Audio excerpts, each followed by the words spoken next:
மார்க்கெட்லயே premium quality அதுவும் affordable பிரைஸ்ல உங்க டாய்லெட்டை சுத்தம் பண்ண ஒரே choice bison toilet cleaner. Just 79 ரூபாய் மட்டுமே.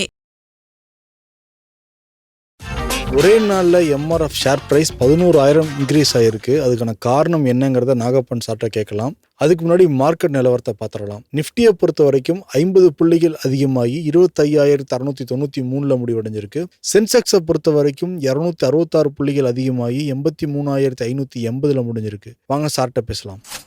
சார் வணக்கம். வணக்கம் சிபி. மார்க்கெட்டை பத்தி பாக்குறதுக்கு முன்னாடி RBI ரேட் கட் இதான் நடந்துட்டா சார்? இல்லை, நம்ம நேற்று கமெண்ட்ல சொன்ன மாதிரி தான், முடிவடையும் பொழுது என்ன சொன்னோமோ அதான் ஒரு சேஞ்சும் இல்லைன்ட்டாங்க. அதே ரெப்போ ரேட் இன்ட்ரெஸ்ட் ரேட் 5.25% அப்படின்னு சொல்லியிருக்காங்க. டிசம்பர்ல ஒரு 0.25% குறைச்சாங்க. அதற்கு பிறகு பணவீக்கம் ஓரளவு கட்டுக்குள்ளதான் இருக்கு. அது அவங்களே சொல்றாங்க. இன்ஃபிளேஷன் ஓரளவு கட்டுக்குள்ளதான் இருக்குது. நம்ம டார்கெட் பண்ணதை விட குறைவா தான் இருக்கு. நம்ம டாலரன்ஸ் பேண்ட் 2% 6% சொல்லியிருந்தோம். அதை விட கம்மியா தான் இருக்கு. பொருளாதார வளர்ச்சி செப்டம்பர் மாதம் 8.2%. அதற்கு பிறகு இந்த ரிவைஸ் பண்ணிருக்காங்க. இந்த வருஷம் 2025-26 இதற்கு அவங்க முன்னால சொல்லியிருந்ததை விட இப்போ முதல்ல 7.3 சொல்லியிருந்தாங்க. இப்ப 7.4 அப்படின்னு சொல்லியிருக்காங்க. ஜிடிபி வளர்ச்சி நடப்பாண்டுல அப்படி இருக்குன்னு சொல்லியிருக்காங்க. மார்ச் மாதத்தோடு முடிவடைகிற மாசத்துல 2027 ஆண்டு முதலாம் ஃபர்ஸ்ட் ஹாஃப்ல growth 6.9% இருக்கும் முதல் குவார்டர்ல. ரெண்டாவது குவார்டர்ல 7% இருக்கும் அப்படின்னு சொல்லியிருக்காங்க. ஸோ ஓவராலா ஜிடிபி growth பெட்டரா இருக்கு. பணவீக்கம் கட்டுக்குள்ள இருக்கு. இப்போதைக்கு ஸ்டெடியா இருக்கிறதுனால வட்டி விகிதத்தில் எந்த மாற்றமும் இல்லைன்னு சொல்லியிருக்காங்க. So status quo remains the same. போக வேறு சில விஷயங்களும் சொல்லியிருக்காங்க. அதையும் சொல்லிடுறேன். இந்த NBFCs எல்லாம் இந்த லோன் ரெக்கவரி பேங்க்ஸ் கூட லோன் ரெக்கவரிக்கு சில மெத்தட்ஸை பயன்படுத்துகிறார்கள். அது சில சமயம் ஒரு எக்ஸ்ட்ரீம் லெவலுக்கு போறாங்க. ஸோ அதே மாதிரி மிஸ் செல்லிங் நடக்குது. ப்ராடக்ட்ஸ், ஃபைனான்சியல் ப்ராடக்ட்ஸ் உங்களுக்கு சூட்டபிலிட்டி இல்லாத ஒரு ப்ராடக்ட் உங்க தலையில கட்டிடுறது. யூலிப்ஸ்ல அது நிறைய நடக்கும், பார்த்திருப்பீங்க. அஷ்யூர்ட் இன்கம் வரும், காப்பீடு இருக்கு, வரி செலவு இருக்கு, அது அப்படின்னு சொல்லி அது மாதிரி இந்த மாதிரி மிஸ் செல்லிங்கை தவிர்ப்பதற்கு அவங்க நிறைய முயற்சி எடுக்க போறதா சொல்லியிருக்காங்க. அதே மாதிரி லோன் ரெக்கவரிக்கு ஒரு டிராஃப்ட் கைட்லைன் ஒன்னு ரிலீஸ் பண்ண போறேன்னு சொல்லியிருக்காங்க. ஸோ இதெல்லாம் MPC மீட்டிங் முடிந்த பிறகு அறிவிப்பு. இன்னைக்கு மார்க்கெட் ஓப்பனிங்ல லைட்டா இறங்க ஆரம்பிச்சது. 11 மணிக்கு ஒரு சின்ன இறக்கம், திருப்பியும் ஒரு 12 மணிக்கு மேல ஏறி இருக்கு. 1 மணிக்கு திருப்பி கீழே இறங்கி திருப்பி மேல ஏறி தான் முடிவடைஞ்சிருக்கு. ஏன் சார் இன்னைக்கு என்ன சார் ஆச்சு மார்க்கெட்ல? பொதுவாகவே பாத்தீங்கன்னா நேற்று அமெரிக்க பங்கு சந்தை இறக்கத்துல இருந்தது. குறிப்பாக டெக்னாலஜி பங்குகள், இன்ஃபர்மேஷன் டெக்னாலஜின்னு சொல்ல மாட்டேன், டெக்னாலஜி துறை பங்குகள் நல்ல கணிசமா அமேசான்ல இருந்து, அமேசான் மட்டுமல்ல மெட்டா எல்லாமே நேற்று ஒரு இறக்கத்துல இருந்ததை நம்ம பார்த்தோம். தனிப்பட்ட பங்குகள் எடுத்துக்கிட்டோம்னா அமேசான் 7.5% கிட்ட நேற்று இறங்குனுச்சு. இப்ப முன்பேற வணிகத்திலையும் பாத்தீங்கன்னா யூஎஸ் இண்டெக்ஸ் சைட்வேஸ்ல தான் இருக்கு. ஆப்பிள் பங்குகள் இறங்குனுச்சு. அந்த மாதிரி நிறைய பங்குகளுடைய விலை நேற்று இறக்கத்துல இருந்ததை பார்த்தோம். இன்னைக்கு பாத்தீங்கன்னா ஜப்பானிய பங்கு சந்தை ஒரு 2.5% ஏற்றத்துல இருந்தது. பட் ஆஸ்திரேலிய பங்கு சந்தை இறக்கத்துல. பெரும்பாலான சந்தைகள் பக்கவாட்டு நகர்தலிலோ அல்லது ஸ்லைட்லி பாசிட்டிவா இருந்தது. ஸோ அதுதான் அந்த ஏற்ற இறக்கம் இங்கும் நமக்கு ஓரளவுக்கு பிரதிபலிச்சுன்னு நினைக்கிறேன். ரெண்டாவது சைட்வேஸ் மூவ்மெண்ட் தான். இண்டெக்ஸ் எடுத்துக்கிட்டீங்கன்னா நிப்டி 50, நிப்டி 100, நிப்டி 200, நிப்டி 500 எல்லாமே positive. But very slight improvement, அவ்வளவுதான். பெரிய அப்வர்ட் மூவ்மெண்டே கிடையாது. ஆனால் மிட் கேப் 50, மிட் கேப் 100, அதே மாதிரி ஸ்மால் கேப் 100, இது மூன்றுமே ஒரு சின்ன இறக்கம், மைனர் டவுன்வர்ட் ட்ரெண்ட், அவ்வளவுதான். வேற எதுவுமே இல்லை. செக்டார்லயுமே FMCG 2% அது இறங்குனது ஏறி இருக்குன்னு வச்சுக்கலாம். அதுக்கு முக்கியமான காரணம் ஐடிசி என்ன தகவல் வெளியாகி இருக்கிறது வெளியே சந்தையில் அப்படின்னு பாத்தீங்கன்னா, இந்த price increase they are able to pass on. இந்த டாக்ஸ் இன்க்ரீஸ் ஆனதுனால அவருடைய விலை அதிகரிக்கிறது. அந்த விலை அதிகரித்த பிறகு விற்பனை பெரிதாக பாதிக்கப்படவில்லை இந்த 5-6 நாட்கள்ல அப்படின்னு சொல்றாங்க. அது எவ்வளவு தூரம் உண்மைன்னு நமக்கு தெரியாது. அதை நம்பி அந்த பங்கை வாங்குறதோ விற்கிறதோ நம்ம முடிவெடுக்க முடியாது. பட் ஆனால் சந்தையை பொறுத்தவரை அந்த செய்தி ஒரு பாசிட்டிவான ஒரு தாக்கத்தை ஏற்படுத்தி இருக்கிறது. அதனாலதான் இன்னைக்கு பாத்தீங்கன்னா FMCG செக்டார் தான் மெயினா ஒரு 2% மேல ஏறி இருக்கு. வேற எந்த செக்டாரும் ஏறல. FMCG செக்டார்லயுமே ஐடிசி 5% மேல ஏறி இருக்கு. இந்துஸ்தான் யூனிலீவர் 2% மேல இன்னைக்கு ஏறி இருக்கு அப்படிங்கறதையும் நம்ம பாக்குறோம். திங்கிழமை எப்படி சார் இருக்கும் மார்க்கெட்? இப்ப 25,700 கீழே தான் க்ளோஸ் ஆயிருக்கு. ஆனா 25,300, 350 ஒரு ஸ்ட்ராங் சப்போர்ட் லெவலுக்கு எட்டி கூட பார்க்கலாம் இந்த லெவல. சோ ஓரளவு ஒரு புல் பேக் இருந்துகிட்டே தான் இருக்கு. இறங்க சப்போர்ட் இருக்குது. அதே சமயத்துல ரொம்ப ஏறும் பொழுது ஒரு ரெசிஸ்டன்ஸ் இருக்கு. அந்த ஊரை தொடும் பொழுது ஒரு செல்லிங் வரதையும் நம்ம பாக்குறோம். சோ திங்கள் பெரும்பாலும் இந்த சைட்வேஸ் மூவ்மெண்ட்ல தான் இருக்கும். 25,600, 550 ஒரு மைனர் சப்போர்ட் லெவல் பாத்தீங்கன்னா 25,500 கிட்ட இருக்குது. அந்த 25,500 2500 கிட்ட இருக்க சப்போர்ட் லெவலும் 25,850 அந்த லெவல்ல இருக்கக்கூடிய ரெசிஸ்டன்ஸும் நேரோ ரேஞ்ச். அதுக்கு அடுத்து பாத்தீங்கன்னா 25,300 இருந்து 26,200 அப்படிங்கிறது. பெரும்பாலும் நெக்ஸ்ட் வீக் வந்து ரொம்ப பெரிய ஈவென்ட். இந்த வாரம் ரொம்ப ஈவென்ட்ஃபுல் வீக். இந்த வாரம் பாத்தீங்கன்னா பட்ஜெட்ல தொடங்கியது ஞாயிற்றுக்கிழமை, ரெண்டாவது அதுக்கப்புறம் டாரிஃப் பற்றிய தகவல் வந்தது. இப்ப இன்னைக்கு வந்து மானிட்டரி பாலிசி கமிட்டி, மத்திய ரிசர்வ் வங்கியினுடைய அறிவிப்பு, அது போக முக்கியமான பல காலாண்டு முடிவுகள், இப்படி அடுத்தடுத்து பல முக்கியமான நிகழ்வுகள் நிகழ்ந்த ஒரு வாரம். அதனால ஞாயிறு, திங்கள், செவ்வாய் 3 நாட்கள் ஒரு அதீத ஏற்ற இறக்கங்கள் இருந்தாலும் அதற்கு பிறகு மார்க்கெட் பிளாட் ஆயிடுச்சு. அடுத்த வாரம் என்ன பொறுத்த வரைக்கும் மார்க்கெட் வந்து பிளாட்டா தான் இருக்கும். பெரிய ஈவெண்ட்ஸ் எதுவும் கிடையாது. வார கடைசியில பாத்தீங்கன்னா பணவீக்கம் குறித்த புள்ளிவரங்கள் வெளிவரலாம். அதை தவிர வேறு முக்கியமான புள்ளிவரங்கள் எதுவும் கிடையாது. ஐஏபி வரும். இது அந்த புள்ளிவரங்களை பொறுத்து சின்ன சின்ன மாற்றங்கள் இருக்கும். அதுல ஏதாவது சிக்னிபிகண்டா சேஞ்ச் இருந்தா இருக்கும். இல்லைன்னா பை அண்ட் லார்ஜ் ஒரு சைட்வேஸ் மூவ்மெண்ட். நீங்க இன்னைக்கு பாருங்க, அட்வான்ஸ் டிக்ளைனும் பெரிய டிஃபரன்ஸ் இல்ல. டிக்ளைன் கொஞ்சம் அதிகமா இருக்கு, பட் பெரிய டிஃபரன்ஸ் இல்ல. அப்பர் சர்க்யூட்டுக்கும் லோயர் சர்க்யூட்டுக்கும் பெரிய டிஃபரன்ஸ் இல்ல. 52 வீக் ஹைலோ மட்டும் லோ கொஞ்சம் அதிகமா இருக்கு, 2 மடங்குக்கு மேல இருக்குங்கிறத பாக்குறோம். மற்றபடி பெரிய செக்டர்லயோ பிராடர் மார்க்கெட்லயோ எங்கேயுமே வந்து ஒரு சிக்னிபிகண்டான மூவ்மெண்ட்ங்கிறது இல்ல. குறிப்பாக வெள்ளி என்று அப்படி இருக்கிறது ஆச்சரியம். அந்த மாதிரி இருந்திருக்கு. MRF ஓட ஷேர் வந்து 8% இன்னைக்கு அதிகரிச்சு முடிவடைஞ்சிருக்கு.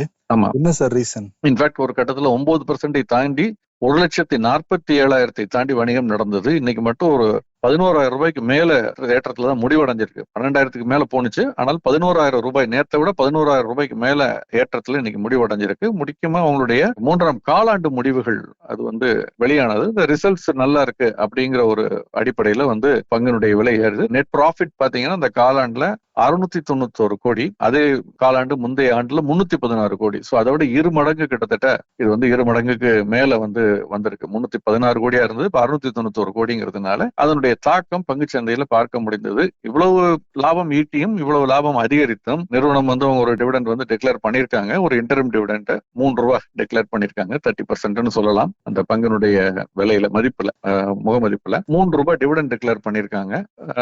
ரெக்கார்ட் டேட் வந்து அதுக்கு பிப்ரவரி 13ன்னு சொல்லியிருக்காங்க. அதனுடைய தாக்கம் தான் அந்த இதுல வெளியானது. அதே சமயத்துல இன்னொரு நிறுவனத்தினுடைய 3ஆம் காலாண்டு முடிவுகளும் வெளியானது.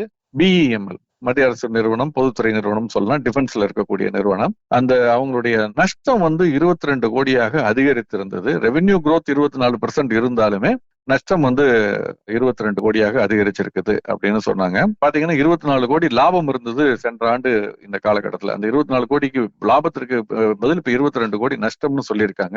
இருந்தாலும் அந்த பழைய இதெல்லாம் சேர்த்து ஒரு அவங்க இன்ஃபேக்ட் டிவிடெண்ட் டிக்ளேர் பண்ணிருக்காங்க. அது வந்து காலாண்டுக்கு தானே இந்த முடிவு நான் சொல்றது. அதனால டிவிடெண்ட் ஒரு 2 ரூபா 50 டிவிடெண்ட் டிக்ளேர் பண்ணிருக்காங்க இதற்கிடையில. அதை தொடர்ந்து அந்த பங்கினுடைய விலை வந்து இறக்கத்துல முடிவடைந்தது. 6% மேல இறங்கி இருந்தது. 116 ரூபாய் இறக்கத்துல 1629 வணிகம் நடந்தது. இதெல்லாம் இன்னைக்கு வெளிவந்த முடிவுகள் நான் நிறைய வந்துகிட்டு இருக்கு. பட் நான் உங்களோட நேற்று வெளிவந்த முடிவுகள், குறிப்பாக 2 நிறுவனங்களுடைய முடிவுகள் குறித்து பேசலாம்னு நினைக்கிறேன். Yes sir. ஒன்று பாரதி ஏர்டெல். இது நிகர லாபம் 34% அதிகரிச்சிருக்கு. அதற்கு காரணம் அவங்களுடைய consolidated profit, pre tax profit எடுத்துக்கிட்டீங்கன்னா 34% அதிகரிச்சிருக்கு, 12,558 கோடி. அதுக்கு முக்கியமான காரணம் என்ன அப்படின்னு பாத்தீங்கன்னா 2 காரணங்களை சொல்லலாம். ஒன்று, இதுக்கு முந்தைய காலாண்டை விட பாரதி ஏர்டெல்னுடைய யூசர் பேஸ் வந்து 12% மேல அதிகரிச்சிருக்கு. இது முக்கியமான ஒரு காரணம். 46 கோடி பேர் இப்போ இருக்காங்க, அதுக்கு மேல இருக்காங்க. இரண்டாவது முக்கியமான காரணம் என்ன, இந்த யூசர் பேஸ் அதிகரிச்சதோடு மட்டுமல்லாமல் ஆர்பூன்னு ஒண்ணு சொல்லுவோம் இல்லையா, ஆவரேஜ் ரெவென்யூ பெர் யூசர், அதுவும் 5% மேல 5.7% அதிகரிச்சிருக்கு இயர் ஆன் இயர். இப்ப 259 ரூபாய் ஒரு தனிநபர் கொடுக்கக்கூடிய கட்டணம் சராசரியாக பார்த்தால் 259 ரூபாய். இந்த மாதிரி 46 கோடியே 59 லட்சம் பேர் கொடுக்குறாங்க. நீங்க பெருக்கி பார்த்துங்க இந்த நிறுவனத்துடைய மொத்த இது எப்படி இருக்கும் அப்படிங்கறத.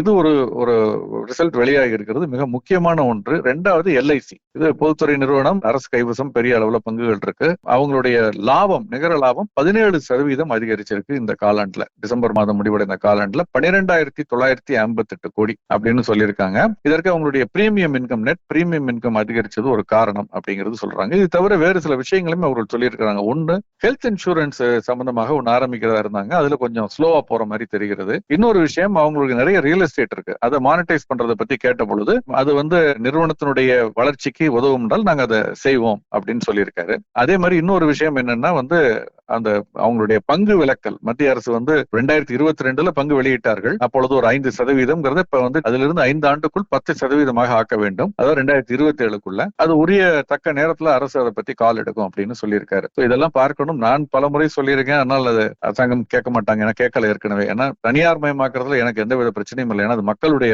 படிப்பணத்துல எடுக்கப்பட்ட ஒரு நிறுவனம். அதனால மக்களுக்கே இந்த பங்குகளை கொடுக்கறதுல தப்பு இல்லை. பட் அது இந்திய மக்களா இருக்கணுங்கிறதா என்னுடைய அது வெளிநாட்டு முதலீட்டாளர்கள் அதில் இப்போதைக்கு முதலீடு செய்ய வேண்டாம் இந்த காலகட்டத்திலங்கிறது 2 விஷயம் தான் நான் சொல்லக்கூடியது. இதுல எல்லாம் 75% கவர்மெண்ட் அரசு கைவசம் இருக்கணும், 25% பொதுமக்கள் கைவசம் இருக்கலாம். அந்த 25% இந்திய குடிமக்கள் கையில இருக்குது நல்லது அப்படின்னு நான் நினைக்கிறேன். தெரியல, பார்க்கலாம். எல்லாத்துக்குமே வந்து ப்ரோஸ் அண்ட் கான்ஸ் ஒரு ஆர்குமெண்ட் ஒரு டிபேட் பண்ணலாம். பட் என்னுடைய தனிப்பட்ட கருத்து இதுதான். பார்க்கலாம். பிட்காயின் கிராஷ் ஆயிருக்கு, என்ன சார் ரீசன்?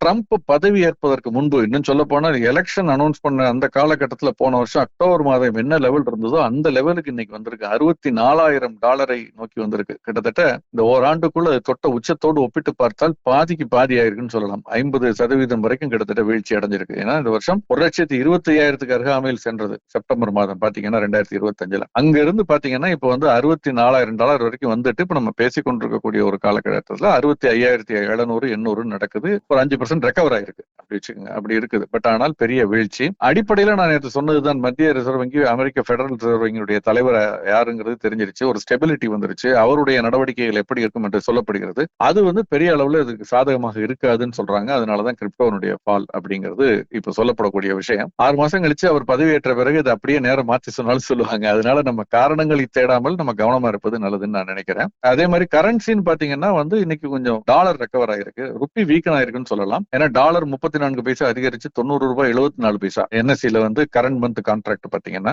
அதே மாதிரி பிரிட்டிஷ் பவுண்ட் எடுத்துக்கிட்டோம்னா 22 பைசா அதிகரிச்சிருக்கு, $123.21. யூரோ 46 பைசா அதிகரிச்சிருக்கு, $107.15. ஜாப்பனீஸ் யென் 31 பைசா அதிகரிச்சிருக்கு, $58. சோ எல்லாமே ஏறி இருக்கு. சோ கன்வெர்ஸ்லி டாலர் அப்படியே தான் இருக்கு, 98க்கு அருகாமையில் சென்று கொண்டு இருக்கிறது. சின்ன இம்ப்ரூவ்மெண்ட். பட் இங்க ரூபாய் வீக்கன் ஆயிருக்கலாம், அதற்கான வாய்ப்புகள் அதிகம் நினைக்கிறேன். கச்சா எண்ணெயுடைய விலை பெரிய அளவுல கவலை அளிப்பதாக இல்லை என்றாலும் அந்த மீண்டும் அந்த $63 கிட்ட இருக்கு. அது பெருசா இறங்கலைங்கிறதையும் நம்ம கவனத்துல விடணும். தங்கம், வெள்ளி சார்? வெள்ளி இன்னைக்கு வணிக துவக்கத்துல மிகப்பெரிய வீழ்ச்சியை சந்தித்தது. $64 கிட்ட போனுச்சு. இப்ப $74 கிட்ட ட்ரேட் ஆகிட்டு இருக்கு. இன்னைக்கு வணிகமான லோ குறைந்தபட்ச விலையில் இருந்து ஒரு 15% ஏறி இருக்கு. பட் ஆனால் அது வந்து அதற்கு முன்பு பெரிய வீழ்ச்சியை சந்தித்தது என்பதை மறந்துடக்கூடாது. தங்கம் வந்து ஒரு ஸ்லைட்லி பெட்டர், ஒரு $100 ஏறி இருக்கு. $4,900 கிட்ட இருக்கு. வெள்ளி $74 கிட்ட இருக்கு. காப்பர் $5.78 சைட்வேஸ் மூவ்மெண்ட் அல்லது ஸ்லைட்லி வீக்கா இருக்கு அப்படிங்கறதான் பாக்குறோம். நம்ம உள்ளூர் சந்தையிலையும் பாத்தீங்கன்னா MCXல வந்து தங்கம் வந்து ஒரு சின்ன ஏற்றத்துல, வெள்ளி ஒரு சின்ன இறக்கத்துல இருக்கு. கிட்டத்தட்ட ஒரு 1.5% இறக்கத்துல தான் இருக்கு. 2,40,000 கீழே தான் இருக்கு. ஜிங்க், காப்பர் இதெல்லாம் சின்ன சின்ன ஏற்றத்துல இருக்கு. பெரிய மாற்றங்கள் இல்லை. சார், நாளைக்கு வந்து கமெண்ட் ஷோ. நம்ம நேர்கள் பல கேள்விகள் வந்து அடிக்கிருக்காங்க. அதுக்கு முன்னாடி ஒரே ஒரு கேள்வி மட்டும் இன்னைக்கு கேட்டுறேன் சார். சொல்லுங்க. ராஜ்குமார்ங்கிற நேயர் வந்து வெள்ளி $58 வந்துரும் என்று பயப்படுத்துறாரோ? இன்றைய சூழ்நிலையில் வெள்ளி 2026-27 கிலோ $7,00,000 என்றால் நாகப்பன் சார் நம்புவாரா? அவர் நல்ல தமாஸ் என்று தானே சொல்லுவாருன்னு போட்டிருக்காங்க. எதுவுமே நம்ம தமாஷ்னு சொல்ல முடியாது. எது வேணுமாலும் நடக்கலாம் கமாடிட்டிஸ் மார்க்கெட்டை பொறுத்த வரைக்கும். பங்கு சந்தையில ஓரளவு கெஸ் பண்ணலாம். ஏன்னா நிறுவனம் வந்து ஒரு தொழில் பண்ணது, வியாபாரம் பண்ணது, லாபத்துல ஈட்டுறது. இது இதை பொறுத்த வரைக்கும் அப்படி கிடையாது. பிரஷியஸ் மெட்டல்ஸை பொறுத்த வரைக்கும் எதையுமே நம்ம வந்து தமாஷ்னு சொல்லக்கூடாது. ஆனால் அவர் சொன்ன விலை நம்ம பேசிக்கிட்டு இருக்கக்கூடிய இந்த காலகட்டத்துல கொஞ்ச நேரம் முன்னாலதான் சொன்னேன், $64 வெள்ளி இன்னைக்கு வந்திருக்கு. இன்னைக்கு தேதிக்கு $64. இதே ஒரு மாசத்துக்குள்ள தொட்ட உச்சம் வந்து $120. அது 120க்கு மேல போனுச்சு. அதுல இருந்து பாதிக்கு பாதி கிட்டத்தட்ட ஆயிருக்கு. எல்லாமே இந்த ஒரு 15-20 நாட்களுக்குள், ஒரு மாசத்துக்குள்ள நடந்திருக்கிறது. வெள்ளியினுடைய விலை எப்படி அதிகரிச்சதோ, 2 மடங்கு 3 மடங்கு ஓராண்டுக்குள் அதிகரித்ததோ, 50%ங்கிற ஒரு வீழ்ச்சியை வந்து இந்த ஒரு காலகட்டத்துல நம்ம சந்திச்சிருக்குங்கிறத பாக்குறோம். சர்வதேச சந்தையில, இந்திய சந்தையிலும் அந்த வீழ்ச்சியை பார்க்கிறோம். $4,00,000 வரைக்கும் போனது MCX முன்பேற வணிகத்துல, ஊக வணிகத்துல. இப்ப 2,39,000 வந்திருக்குது. சோ எதுவுமே நடக்கலாம், நடக்காதுன்னு நம்ம சொல்ல முடியாது. நம்ம வந்து அசெட் அலோகேஷனை மெயின்டைன் பண்ணிக்கிட்டு நம்மளுடைய ஒரு கால்குலேஷன் படி திட்டமிட்டு முதலீடு செய்யறதும், திட்டமிட்டு அந்த முதலீட்டுல இருந்து வெளியேறுவதையும் செய்யற வரைக்கும் நம்ம நல்லது. அவ்வளவுதான். இதுல எதுவுமே தமாஷ் இல்ல. எது வேணாலும் நடக்கலாம். ஓகேங்க சார். நிறைய கேள்விகள் இருக்கு சார். நாளைக்கு டிஸ்கஸ் பண்ணலாம். நாளைக்கு பேசுவோம். ரொம்ப நன்றி சார். நிறைய தரவுல ரொம்ப அழகா வந்து சொன்னீங்க. நன்றி சார். நன்றி.